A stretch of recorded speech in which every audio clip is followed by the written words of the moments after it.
Redd Foxx. You won't believe what happened next. A man who made the world laugh by faking heart attacks fell to the floor during rehearsal, hands to his chest, while everyone around him chuckled, waiting for the punchline. There wasn't one. The gag that made him famous had become real, and by the time anyone realized it, it was too late. That's the most haunting chapter in the life of Redd Foxx, and it's only the beginning of what the cast of Sanford and Son lived through off-camera. Before the lovable junk dealer ever hit prime time, Redd Foxx was a legend of another kind. In smoky clubs and late-night rooms, he told jokes no censor would touch. Raw, blue, absolutely fearless. He could turn a room into a riot of laughter with a single filthy line, then pivot into a story so sharp it left the crowd breathless. And yet, night after night on television, he played the grumpy father you could bring home to your grandma. Two worlds, two audiences, one man walking the tightrope. It wasn't just showmanship, it was survival. Being a black star in the 1,970 seconds meant knowing when to soften the edges for the suits and when to speak to the people who'd loved you long before the cameras ever found you. That tightrope snapped more than once. At the height of the show's success, Redd Foxx wanted his pay to match his impact. Another sitcom star, Carol O'Connor, was getting headlines for sky-high checks, and Fox took that as a challenge. Was this about money? Sure. But mostly, it was respect. Why should the man carrying one of the biggest shows in America be paid less than a counterpart across the dial? Fox made a bold move. He walked out. Episodes had to be shot without the character fans tuned in for. Imagine the chaos: rewrites, workarounds, a set built around a missing Sunday. The message was clear: you can't do Sanford and Son without Redd Foxx. And yet, behind the laughs and the salary battles, something darker simmered. Fear. Demond Wilson, the steady, eye-rolling son on screen, later admitted he never came to work unprotected. His words were blunt. He stayed strapped. So did Redd Foxx. This wasn't posturing. This was Los Angeles in a rough era. And being famous and black made you visible in ways that weren't always safe. Millions of families were watching a cozy junkyard comedy. The men making it were watching their backs. Demond Wilson carried more than that weight. Before television, he carried a rifle. He served in Vietnam and came home wounded.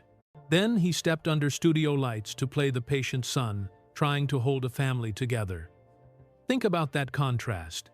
Jungle firefights to sitcom tapings, survival instinct to laugh tracks. Maybe that's why his performance felt so grounded, like a man who already knew the cost of keeping calm when everything around you is loud. The cast around him had their own unbelievable pasts. LaWanda Page, the holy-rolling, Bible-swinging Aunt Esther, who could shut Redd Foxx down with one glare, once performed as the bronze goddess of fire. She swallowed flames, lit cigarettes with her fingers, and took the scars to prove it. Later, her stand-up was as unfiltered as Fox's adult, fearless, and impossible to air the way she told it. When early producers doubted she'd fit the show, Redd Foxx drew a line: keep her or lose him. They kept her, and television won one of its most iconic characters. Whitman Mayo Grady played an old man so convincingly that people forgot he wasn't one. He built Grady's shuffle and drawl from his grandfather, but the real man had lived a dozen lives. Army service, youth counseling, picking grapes, railroad work, even a detour, playing professional volleyball in Mexico. Later, he taught acting and ran a travel agency. That gentle smile hid a hustler's resume of hard work. Don Bexley Bubba wasn't just another friendly face on the couch. He was Redd Foxx's closest friend of nearly 50 years. Long before television, Bexley had performed as an orchestra director, singer, dancer, and comedian, even breaking into elite Catskills rooms a few black comics touched back then. He didn't hit television until his 60s because Fox wanted him there. When Fox passed, Don Bexley served as an honorary pallbearer. On screen, Bubba was loyal. Off-screen, the loyalty was real. Nathaniel Taylor Rollo played the smooth talker who always had a hustle. Real life got rougher. Years after the show, an arrest put his name in the papers for all the wrong reasons. He turned it around by pouring his energy into teaching and a performing arts program for kids, using his own mistakes as fuel to keep others from repeating them. Lynn Hamilton Donna brought a quiet steadiness that felt like home. She had serious theater chops, including seasons with major Shakespeare productions and stints on Broadway. Off-screen, she built a life with her husband, writer Frank Jenkins, that lasted 5 decades. In a town known for broken promises, that's its own kind of miracle. While the cast carried history on their backs, they were also in the trenches of another fight: authenticity. Early on, most of the people writing the words didn't come from the world the show was set in. The lines could ring hollow cute, but not true. The cast pushed back. Redd Foxx especially. "People don't talk like that," he'd say, and he was right. There's a legendary moment set in a courtroom when Foxx insisted on a raw line, ugly, real, the kind of word that makes you flinch. He delivered it anyway, and the live audience roared. It wasn't about shock, it was about truth. The show's power came from walking that edge. Broad comedy on top, lived experience underneath. For all his fight for respect and control, Redd Foxx battled himself too. He loved to spend cars, houses, the buzz of a fast life. Deals were big, bills were bigger.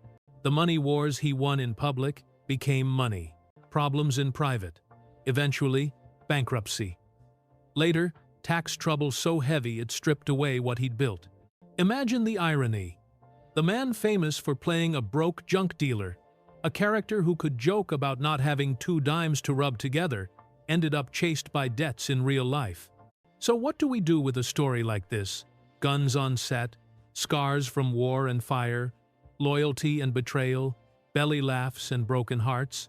Maybe we remember that sitcoms are like junkyards, parts from everywhere, stacked and welded into something that somehow runs. Redd Foxx was both the engine and the squeaky wheel. Unapologetic, complicated, necessary.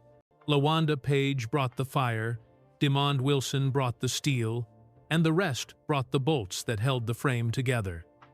If you grew up loving those Friday night laughs, now you know why they hit so hard. They came from people who'd already survived the unfunny parts of life. They weren't just acting, they were translating. Here's the takeaway.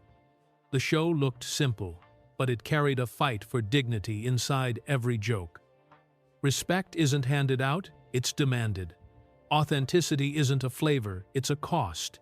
And sometimes, the line between performance and reality gets so thin, it breaks. If this pulled back the curtain for you, stick around. I've got more untold stories where art, culture, and real life collide in ways you won't see coming. Drop a like if you learned something new, hit subscribe if you want more deep dives, and tell me in the comments, which moment shocked you most? The walkout, the guns, the fire-eating past, or that final tragic twist?